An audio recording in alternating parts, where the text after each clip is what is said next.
Good evening, everyone, and welcome to this virtual AWP's panel on the legacy of Canem Foundation Incorporated. Founded by Tor Derricotte and Cornelius Eady in 1996 to remedy the underrepresentation and isolation of African-American poets in the literary landscape, Canem Foundation is home for the many voices of African-American poetry and is committed to cultivating the artistic and professional growth of African-American poets. In 2021, Canem began celebrating its 25th anniversary, and this program is one of a series of events that have been happening throughout the year and will continue until June 2022. And we are very delighted to introduce you to our panel of Canem faculty and fellows.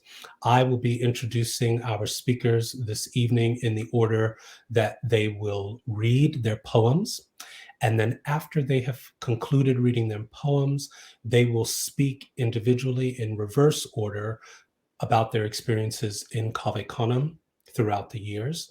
And then we will have a group discussion amongst the three of them, followed by closing remarks, at which point I will return.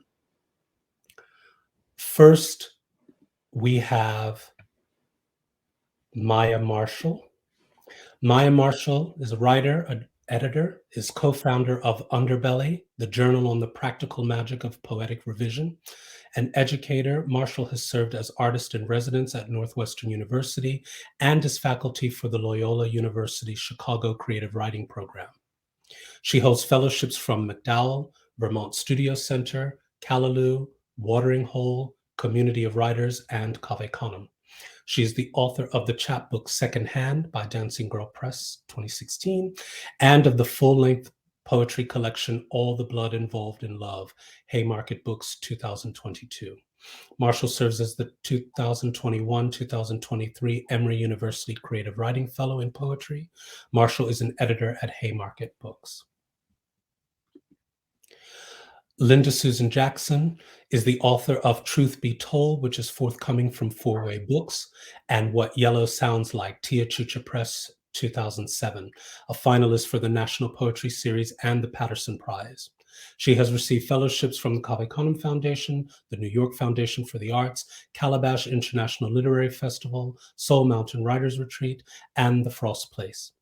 Her work has appeared in Plowshares, Harvard Review, and Brilliant Corners, among others, and has been featured on the Academy of the American Poets and Poetry Poem Day series. She is a retired associate professor of English from Medgar Evers College at the City University of New York. Afaa Weaver's most recent collection of poetry is Spirit Boxing, University of Pittsburgh Press 2017. In April 2023, Red Hen will publish his 16th collection of poetry, A Fire in the Hills. His awards include the Gold Friendship Medal from Beijing Writers Association, the Sembolthoff Club Distinguished Artist Award, and the 96th Medal from Taiwan's Writers and Artists Association. Afaa was first faculty at Canem in 1996 and 1997. In 1998, he became the first elder of the organization. He is professor emeritus at Simmons University. At Sarah Lawrence, he teaches occasionally as a member of the MFA faculty. Please join them now. Thank you so much, Dante. What a beautiful introduction. I have excellent company today. Excellent company because of Canem. I will read 3 poems. The first is in collaboration with a visual artist, and so you'll hear a heavy focus on imagery.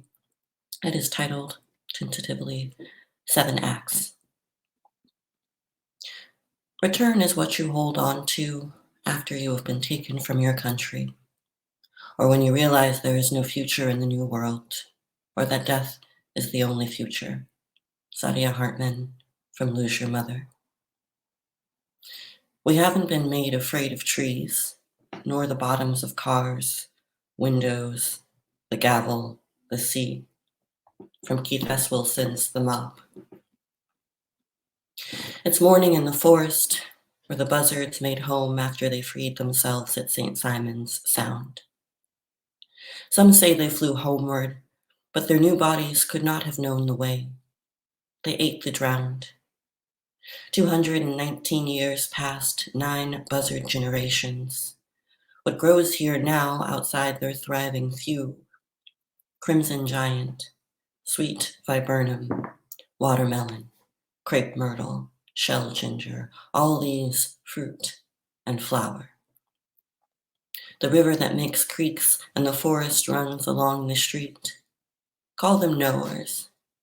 They see what falls to the forest floor. Whitetail. Clover covers an animal's neck. Its head lies in shadow. Purple petals spiral up where the eyes used to be. It's March. And maybe it's a deer. The field marigolds are not frost tender. Hardy, they thrive in waste ground, where a body can be left alone, can be kissed all over by the sun, rain-stroked, embraced by the fruits of rotted flora. The yellow speckled greens sprout up through the carcass. Wide, flat teeth, 14 exposed ribs, call him Adam. Above, turkey buzzards. They were lost and had to roost. Call them and they do not come. They are descended from those who stayed, lost as they were, and far from home. Transformed and new to being birds, the sky was unfamiliar. The trees felt safer than water, and so they flew, and so they roosted, and so they returned. Hear a story. Once there was a woman who birthed a stone. When it was born, it had the body of a boy and skin the color of bark. By morning, he was a wolf pup, almost entirely dependent on smell. He was blind and deaf. On his first birthday, he became an ember, and so his mother cupped him between her hands and fed him her own breath. He began to fade, and so she fed him her papers. When he flagged, she gave him her desk and her books, and he warmed her. He danced. He shimmered blue to white to gold. Some mornings she would find him near static as coal. Some nights before bed, he'd fill the fireplace. In his excitement, he threatened to lick up the room. She hoped he would become something innocuous, something that would not require constant feeding. To him she would say, "I love you, just the way you are."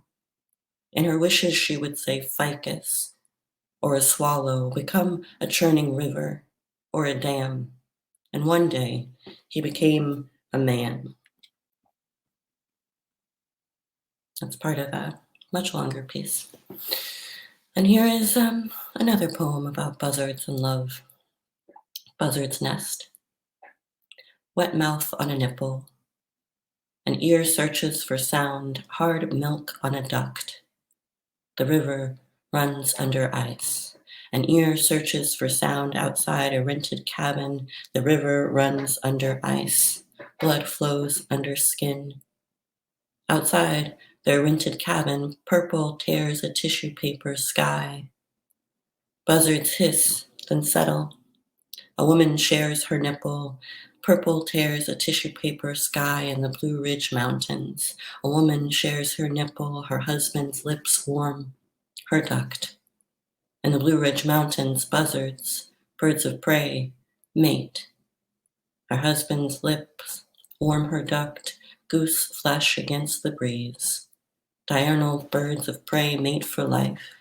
The lovers borrow bed slacks, rocks, goose flesh rises against the breeze.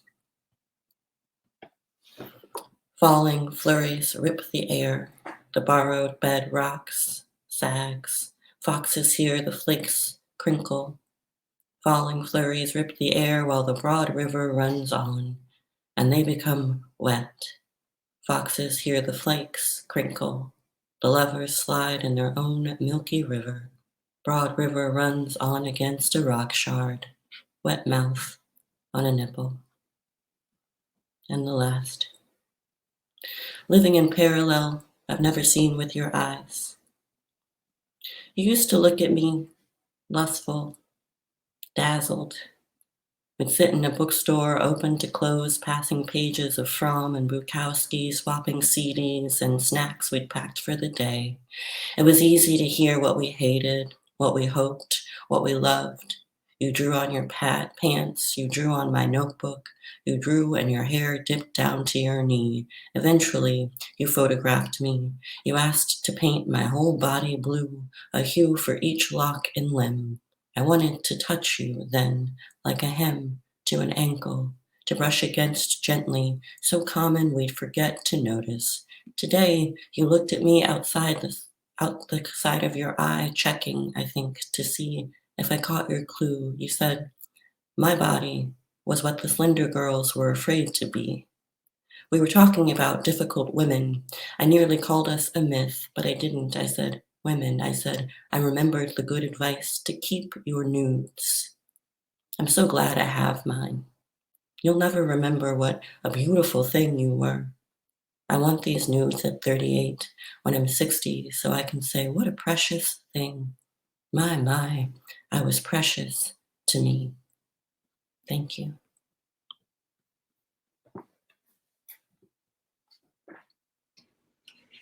I'm going to read in honor of Al Young, an elder, and two Cave Canem fellows who passed last year, Venus Thrash and Camila Aisha Moon.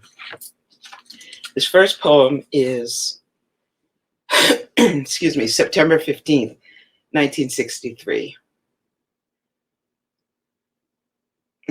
Elvin's mallets, their meaty heads, the color of rotten cotton, a salt taut hollow skin, tense flesh melts like sweetmeat in the cruel, steady boom of a Birmingham morning's. Tyner's piano keens, a torrent of chords, matching the drum's steady blasts, staccato plunge into the slicing odor and sting of sulfur cutting through the luminous Birmingham blue. Garrison's bass carves a canyon in the mix of pitched peals, speaks the grave ache for a quartet of parents who send their 4 daughters to church this sunny Birmingham Sunday. Coltrane's sax seizes its call as the skin responds. Keys explode in weary wails, roars roll, the rumble, tumble of 4 dark bodies blown head over head, sound spread thick through the Birmingham sky. My cry, insistent as the quartet's elegy for Carol Denise, almost 12 as I am, Cynthia, Addie Mae, and Carol, already 14, Alabama, urgent as the frenzied aftermath, its music burning Birmingham. The second poem is A History of Beauty.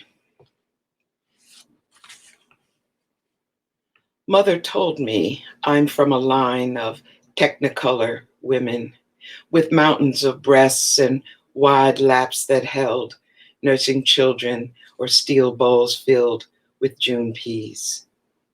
With words, they were acrobats, tongues colliding with a firmness as flexible yet specific as Ma Rainey lyrics, matching memories of bent backs, 3rd grade geography books, midnight riders, unplanned births, but there is something more.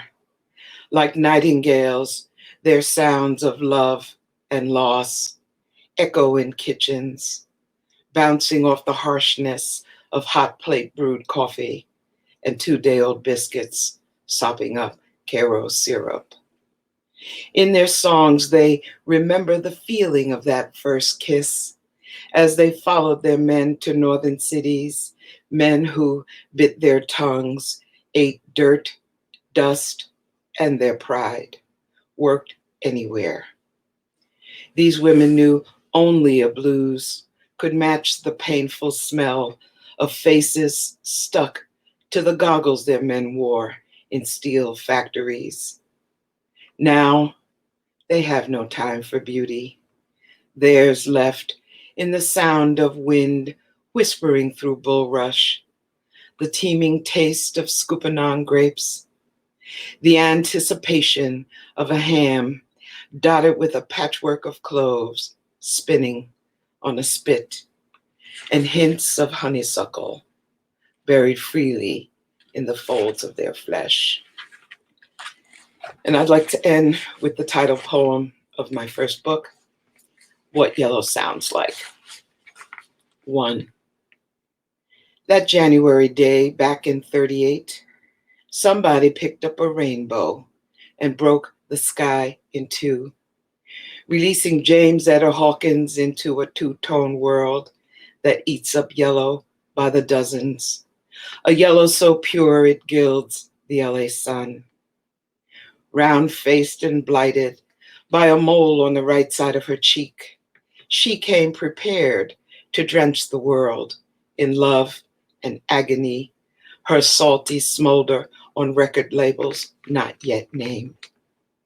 By 1953, cat-eyed, eyebrows thickly arched with the back of a used match, hair enduringly blonde, she cut her first record, Roll With Me, Henry, at 15, making promises she couldn't possibly keep, steeping her sound so deep its punishment feels like protection. They shorten her name, invert it like the bottom. She becomes Etta James, too big to be invisible, canary-colored blues woman, rot gut, gut bucket, bucket of blood, blood and pluck, plucked nightly, on a 4x4 stage of a juke joint, pulsing with stale, sallow smells of sweet wine, raunchy hopes, smoky dreams bathing in mustard-colored lights. 2. They tell her she has to live it, to sing it. They don't tell her Bessie and Billy had done that already. So she flings fire for fatherless girls who are trying to be women, razors piercing men with words like, cling to me, daddy, pleading with the wrong one to trust in me, promising she would rather go blind than lose the man she loved. And Etta just kept on. As she opened her veins, she churned up her roar to keep other women from dying, even temporarily, spreading their hips on bar stools, open toe, black, sling back high heel, dangling from the right foot of a crossed leg.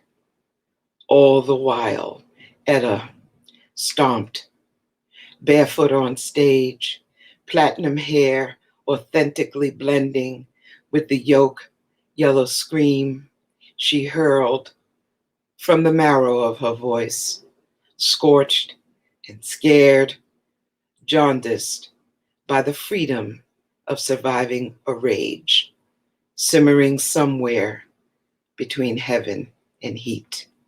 Thank you.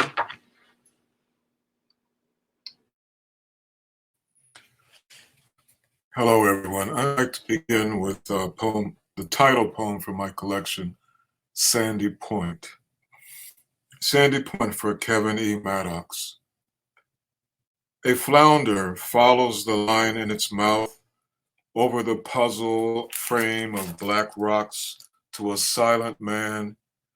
It is a dark fish now on land, this high grass and sand across from the steel mill. My son and my brother are my two sons, only 4 years apart. I am father and brother, petitioning for authority, for obedience, for adoration. My son throws in his line, pulls out another fish, life from life. He has every gift and does not know my mother's dying wish. Take care of Kala, protect him. I have a bay rod and reel always too much, and my brother and son have Zippos, $10 for any fish in the point. Here the ghosts of clippers, full of Igbo, Hausa, Wolof, Mandinka, and more, all these notions of God ease by on invisible ships. I stop, hoping for fish, and study humidity rising with abandon. Boppers dancing the boogaloo, the rippling egotism of light. My boys take their fish home to my mother. She laughs at how big they are, how small. Later one morning, my brother will go into another fit of anger, troubling his twin sister, who is his angel. He will threaten to walk out into the street, the moving cars. 5 years to live, my mother tells him.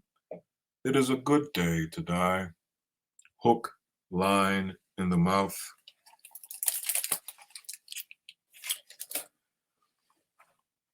And from Multitudes, published by Sarah Ben in the year 2000, a poem entitled Lamentations. If only my soul were a messy garage outside the house I have always wanted, then I would be a pile of fenders, old tires and engine parts, carburetors on shelves, wrenches everywhere, buckets of dirty oil, some skeleton of a car in the middle with old lawnmowers. It would be a tinker's joy, you in the corner there sitting beside me, the two of us not quite finished, not joined with wires that pull the current around, make the lights go. I could go over to you, shuffle over, step in puddles of grease and grime, follow the squeak of your voice like the up and down of old springs. Putting your parts with my parts, we look like the working thing that we should be. Sputtering, we come to life, and this stumbling mechanic we have been for so long falls into a pile of bolts, wires, nuts, panels, and grease. He sleeps while you and I resurrect him whole and full. Then we die again, fall back into the incompleteness. Back and forth this goes until, in one realization, a brand new car rolls out of the garage. We sit in it, me driving, adjusting the radio with a license plate saying, Father and Son. And a third poem, I'll finish with this piece, just a little bit longer. It's entitled Enemies, again from Multitudes. At night, the loading dock doors are open to the truck yard. The church sits in the middle, defiant and mostly empty. They would rather worship once a month in silence than sell to the company so that the trucks can swing around without cursing church and chapel. It is quiet, nowhere the howling and spitting, the bump and smack of tow motors roaring into trucks or sliding and clicking in on electricity. Walking through the endless warehouse, I can hear the day's echoes and thoughts float down and collect in trash. I can hear you slicing the watermelon with a knife that shines like treachery and deceit or like peacemaking. Months before this, you told a black manager, I hate niggers. You hate with sincerity. A BA should put you in the white shirt the black manager has. You worked hard for your BA in evenings. Nigger has nothing to do with race, you say. Nigger is as nigger does. Nigger is a mark of the way one goes through the world as if we are ships. Nigger is some bandit manner of sailing stinking into harbor. Nigger is not really a person's color. A nigger cannot be a person. One day you saw me driving on the Beltway and roared close passing me in your Corvette. Mouth open, laughing at me, ignoring me. Nigger is as nigger does. Run, nigger, run. You slice a whole watermelon because there is all of me to feed such an indigenous food. Smiling, you ask me to come over and take a break with you. Father God, bless our food. We sit in 2 chairs near the first truck door. the one near the walkway coming into work. I look out over the large truck yard of dirt and trash I have to sweep. Lord, we thank thee. I look into the blood flesh of fruit that I had so much of on my grandfather's farm as a child and enjoyed so much with people who loved me. I look on the blood flesh of fruit that a doctor friend says heals the heart. Father God, these blessings we are about to receive for the nourishment of our bodies. You spit seeds into the yard under the moon's white shining on the church's cross, and I eat just enough to have broken bread. In your heart, you smash a black face with white lips, slurping across a thick slice of watermelon. The face turns to run, and you kick it in the ass until it falls on itself and turns back to grin again. I get up to take my nightly nap away from all of what it takes to be responsible for myself. The lifting, the sweeping, the scrubbing dirt. You get up and wipe your hands on your pants, son of an eccentric father who died in a closet. In the warehouse's shallow echo, you hate me. My smile is a knife. I cut you in your dreams.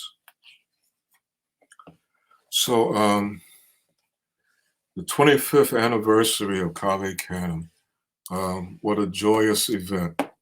And I came to Canem in 1996, just as I was going on my sabbatical from Rutgers.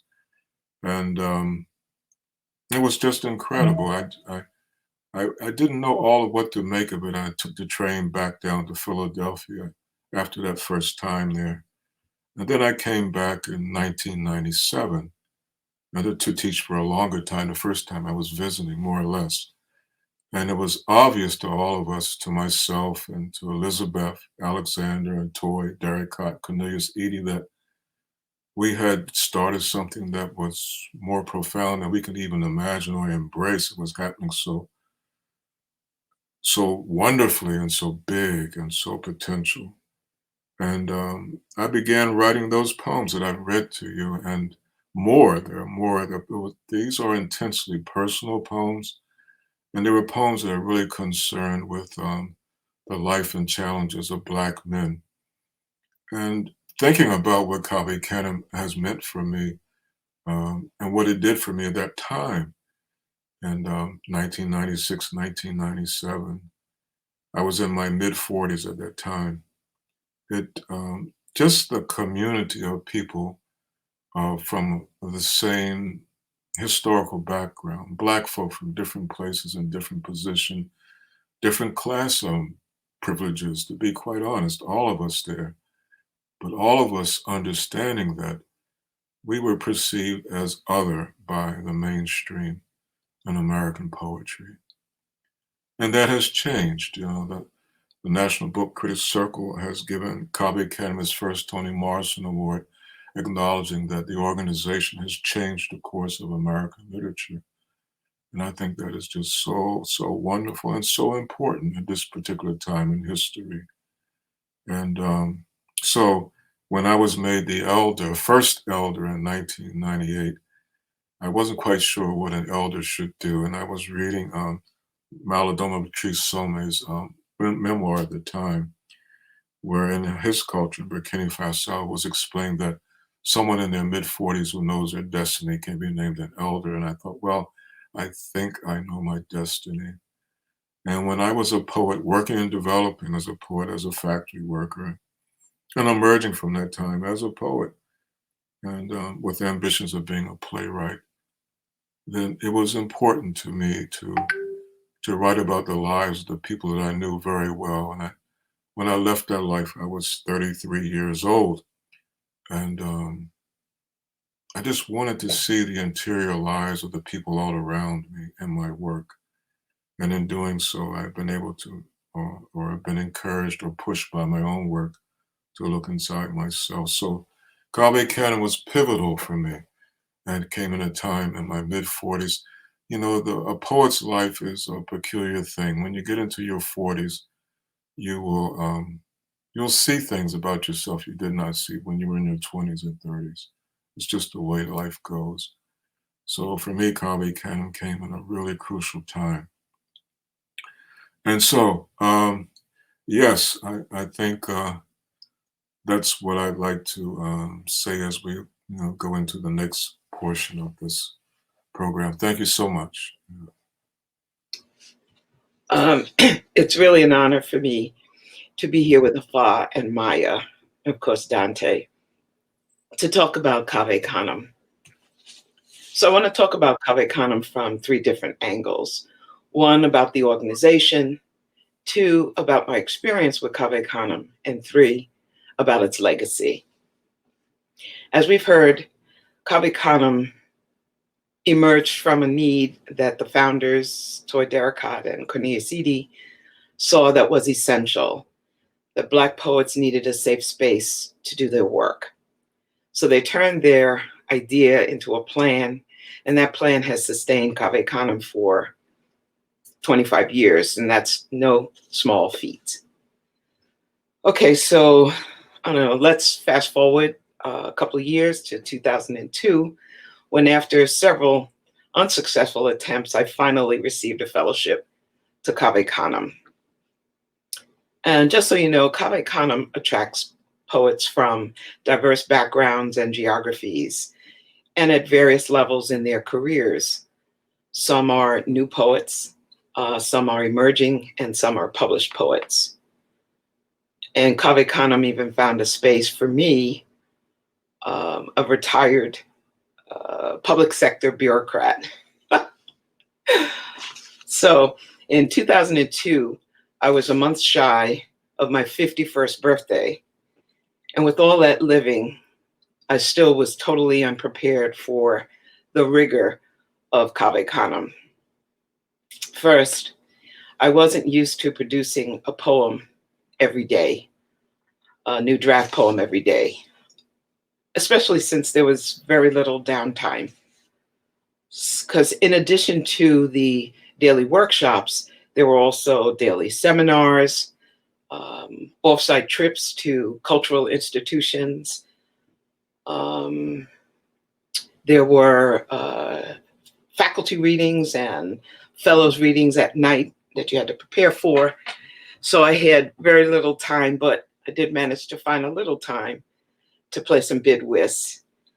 And the smack talking that takes place at that table wasn't all about trips to Boston and a 6-no bid. There were also very vigorous discussions about a poet or a book of poems, the day's lecture or seminar, et cetera, et cetera. But what unhinged me the most those first 2 years was the opening night circle. I hadn't been asked to join a circle since elementary school, and I wasn't raised in a Baptist tradition, so I had very little experience. In fact, I had no experience with people giving testimony in a room full of strangers. So when it came my turn, I kept my mask on. I said my name is, where I was from, and what I did, and that was it. Needless to say, my writing those first 2 years reflected that same kind of hiding. So I took a few years off before completing my 3rd year. I don't know if I mentioned that Kaveh Canem gives you a 3-year fellowship. So I came back to Kaveh Canem in 2006 to finish off my fellowship. Now, a couple of weeks before the retreat that year, I began to reread Toni Morrison's Beloved, probably for the 3rd or 4th time. And when I read the part about Baby Suggs inviting people to the clearing, a place where she where she preached, memories of my feelings of discomfort and unease at the opening night circle flooded me. And then they catalyzed into maybe an epiphany of sorts, that opening night circle was really an invitation for the fellows to stand in their own truths, to love themselves and their voices. just as Baby Suggs had invited all the people in that town, I think it was in Cincinnati, if my memory serves me, to do in the clearing. So that opening night circle was just like the clearing in my mind. So, and I learned a great many things at Cave Canem, but I think the most important thing that I learned was that writing for me is not a solitary activity. I'm never alone.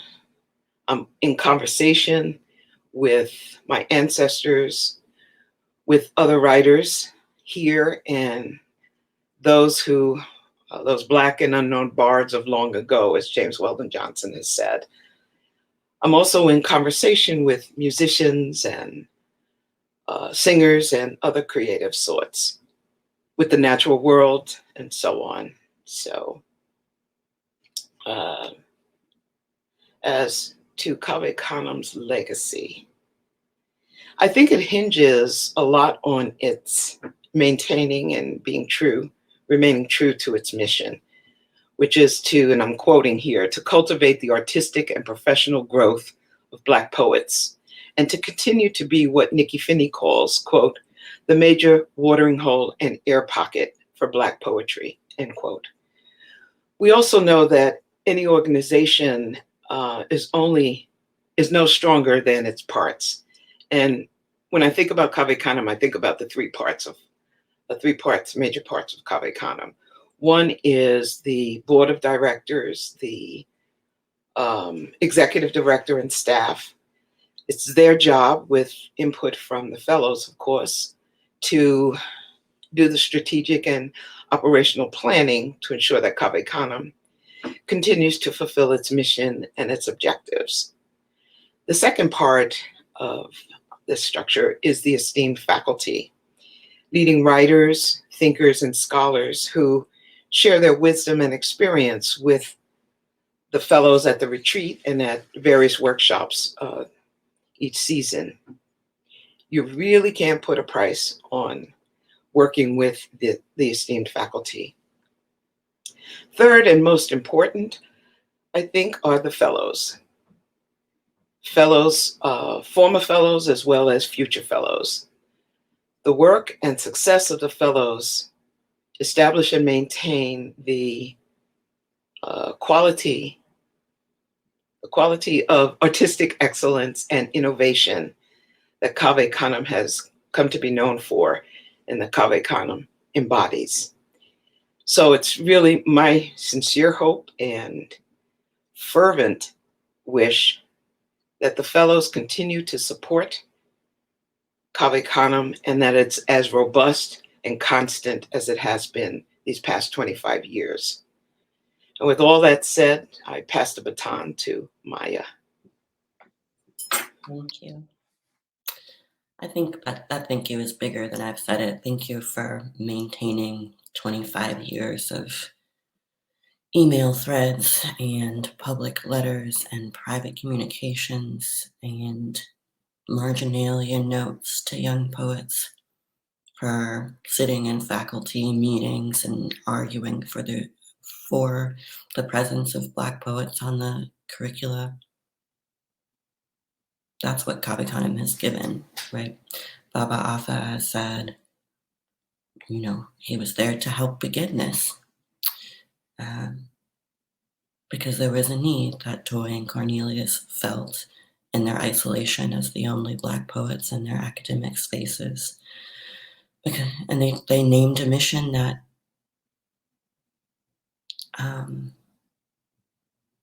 remains deep, a space for professional development for Black poets, where the MFA wasn't one.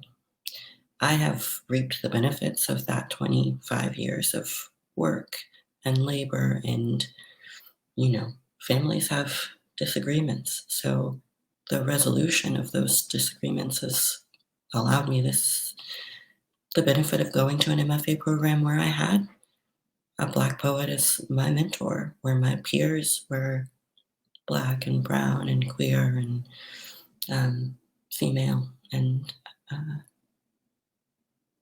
that is absolutely a direct result of the work y'all have done. So I'm grateful for it.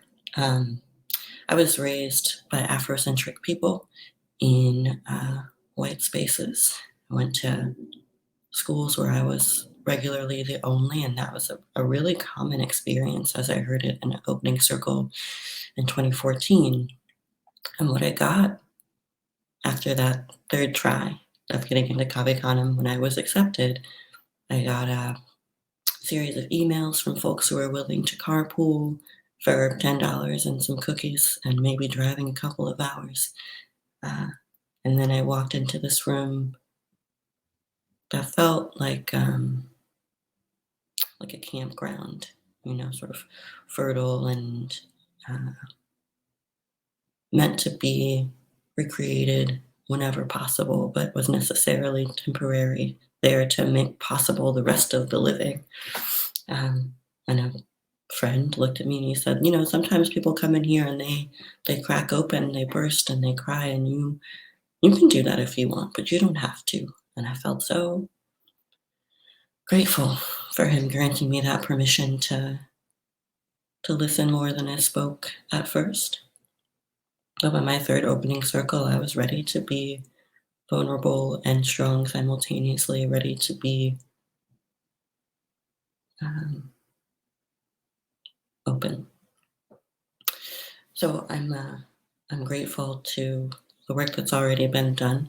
I got good advice once from a graduate fellow who said, the thing is to look back, see who you come from, to look forward to see who you are rearing in your poetry work, and to look to your sides to see what your peers are saying, because we're never speaking in a vacuum. I had a conversation the other day with someone who wanted to hear about my pedagogy, and they said, oh, each time you've introduced your work, you said, oh, this is in conversation with so-and-so or with someone-so. Why is the conversation so important? And I said, we're not decorating. Cave Canem has reified for me the fact that the personal is political, and that, the artists are always the vanguard in moments of unrest, which is every moment of American history. And that poets are sort of master rhetoricians in and outside of the academy, from high culture to low. I think my favorite Cave Canem memory is my first night. I was sitting around with Makaleni Bandelli and Loris Swearingen-Stedwell and Sasha Warner-Berry, people who have become friends, but who were mostly strangers at the time. And we round robin read an Essence conversation from 1979 between James Baldwin and Audre Lorde, and folks would just drop into the circle and pick up the thread. And I thought, God, is this what white people feel like all the time? Just like free and at ease and able to share culture with common understanding. What a gift.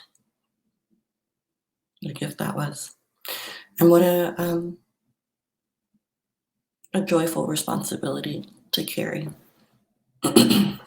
I'll say not very much more. I'm grateful for the carpool to my first CC. I'm grateful for the social media exchanges around changes in CC and the recognition that Cave Canem is the fellows more than it is the nonprofit, and that the fellows do have a responsibility to maintain that nonprofit. But that really, when we take one another to the page, it's in Google Docs, it's at saying, all right, well, I'll be your 10 at 10 in the bin accountability partner. It is in counseling students to submit their applications for that retreat and for showing up to drive the bus, this family has given me permission to be the Black nerd I've always been, and to be rigorous and to take my time to say exactly what I mean. So I'm grateful always for the fellowship and the friendship and the dreaming and the rigorous and deep inquiry that requires dissidence and resolution. And also just for good poems, you know? So thank you, Dante and Linda Susan and Afaa.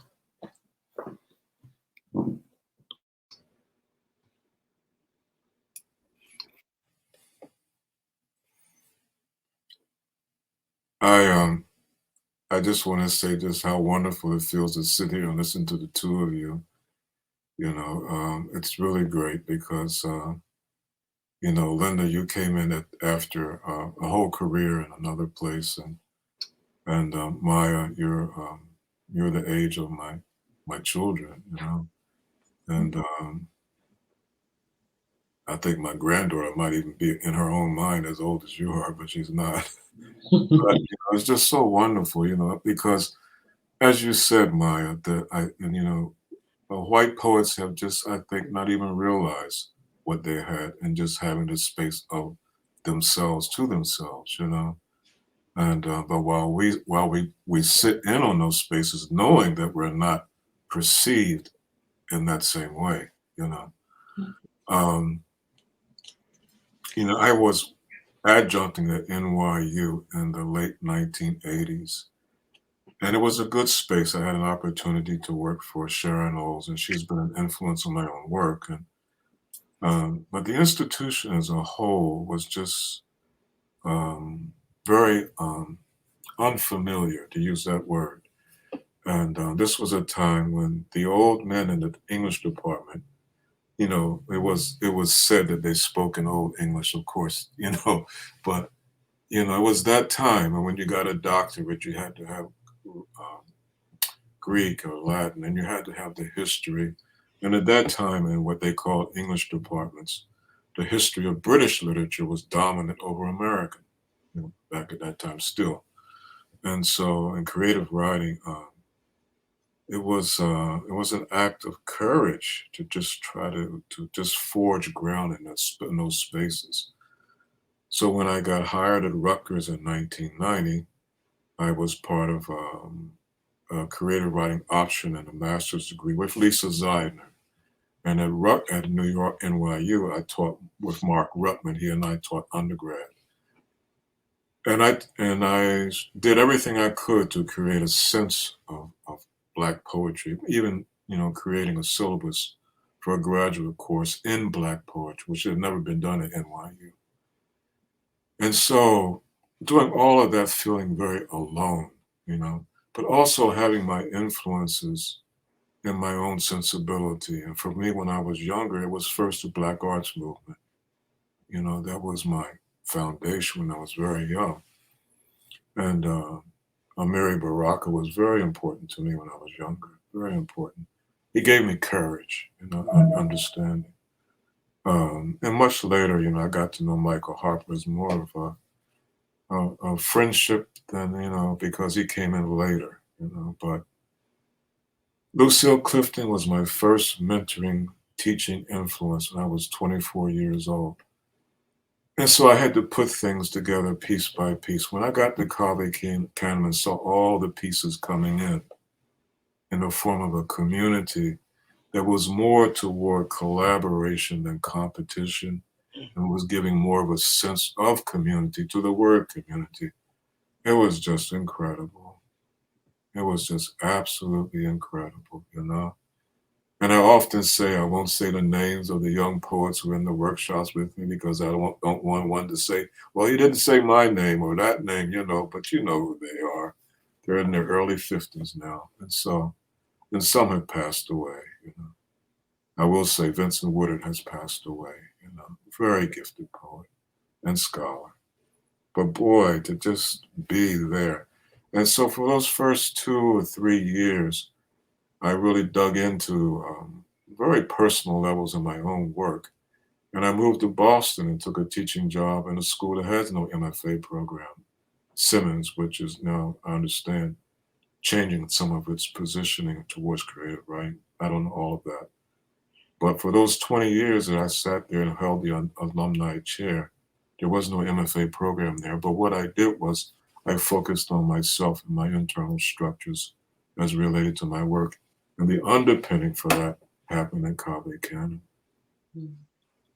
You know, so just so important. And, you know, it's like my friend Camille Billups, who passed away. She was another mentoring influence. She used to say to me, she said, Afaa, we can't really understand the magic of how these things happen. And she would say of herself, me, a poor Black girl in Los Angeles, I come to New York and make a life as a visual artist. How did that happen? How did Cave Canem happen? I can't, and there's no way to explain all of that, you know, but I'm so glad that it did. And I'm so glad that there is a community, over 400 alums now. That's incredible. And the list of awards and prizes and teaching positions, you know, and Maya, as you said, to come in an MFA program where the person who directs it is an African-American or Black person, I believe you said. Well, she is Black and she is a powerful. I'm not sure she's the director, but she was my mentor. Yeah, but to have that, you know. What a gift. What a gift, you know. Tori, Cornelius, and I, we didn't have that. Elizabeth we didn't have that. Right. You made it. Yeah, Yes. you know, So a question I have is, you know, Linda Susan, you spoke to this a bit about wanting consistency for legacy. What can we do to give back? You know. Well, I think the fellows give back in their excellence out there in the world. I mean, as the boss said, there's over 400, maybe even 500, what I call ambassadors. The fellows are ambassadors out there in the world, spreading the word. And the fact that other organizations are replicating what Cave Canem structure speaks to its legacy. I mean, what better compliment is there than for someone to copy your work? Cave Canem was the first of its kind, right?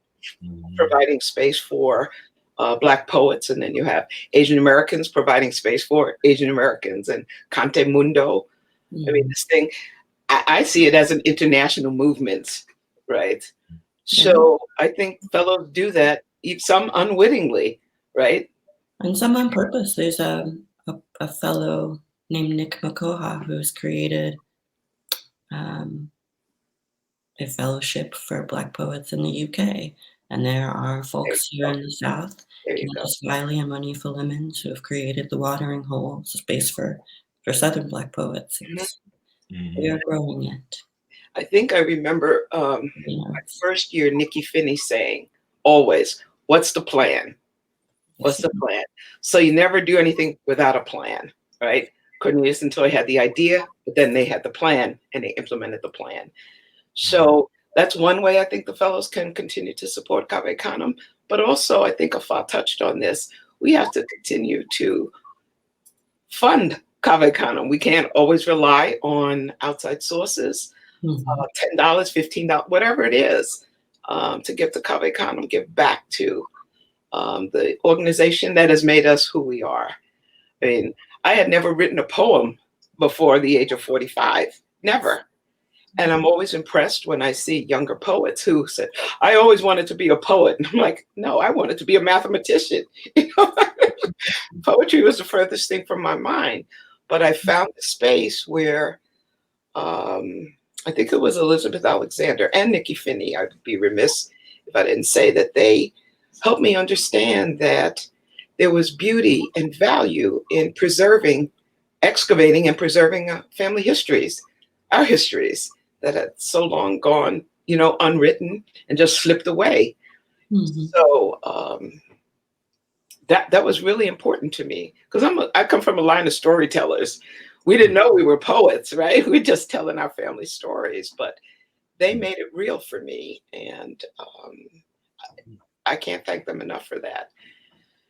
So, you know, I wanted to say about Obsidian too, the magazine Obsidian, and at the time that I came to Cave Canem, I was the editor for Obsidian, and I inherited that position from Gerald Barracks. I just wanted to hold up this copy of, I think, whoops, there you can maybe see it. The camera's a little. Yeah, there you go. There you go. And so, but now Darrell Harris runs the magazine. But this is a document of, oops, wrong side, Cave Canem, you know, because inside there's an email discussion of aesthetics taken from the listserv at that time. This was 1997. And also Kwame Dawes, Darrell Harris, and several others, they were editors from like genre editors for me in the magazine. And so there was what I'm saying is that with Callaloo, an African American Review, and Obsidian, you had a network of journals that prior to Cave Canem were in their independent places, but Cave Canem pulled them together more or less, especially Callaloo and Obsidian, I would say. And that was significant. It was as if Cave Canem had become a magnet for things that preceded it in ways that allow people to work in those structures. And I also wanted to say that I have seen in the last 30 years or so a generation of younger poets whose parents came to the U.S. from other places in the from the continent, the Caribbean, and Latin America, and they're represented. And some of them published in Kwame's series of African poets, you know, and so much. And it